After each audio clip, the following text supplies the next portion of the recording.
হে দোস্ত 1989 যেতিয়া মোৰ জন্ম হোৱা নাছিল মানে মোৰ বাধ্যকে আমাৰ মা দেউতাৰে বিয়া হোৱা নাছিল তেতিয়াই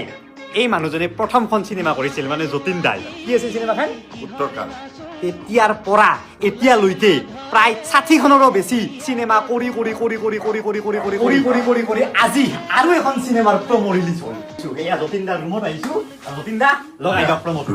মানে এনেকুৱা বনাইছে প্ৰমোটো এই শাহৰুখ খানৰ জোৱানৰ সেই টিজাৰটো হেন লাগিছে মোৰ মানে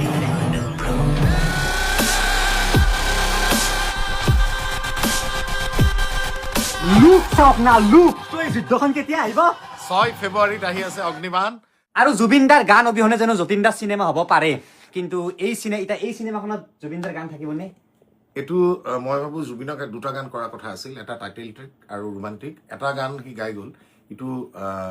নহল গোৱা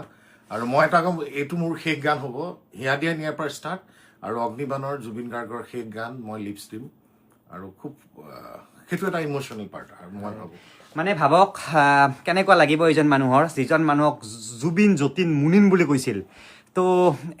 এতিয়া মানে এইটো লাষ্ট ইয়াৰ পিছত আৰু যতীন দাই চিনেমা কৰিব যদিও জুবিনদাৰ গান নাথাকে এইখনে এইটোৱে লাষ্ট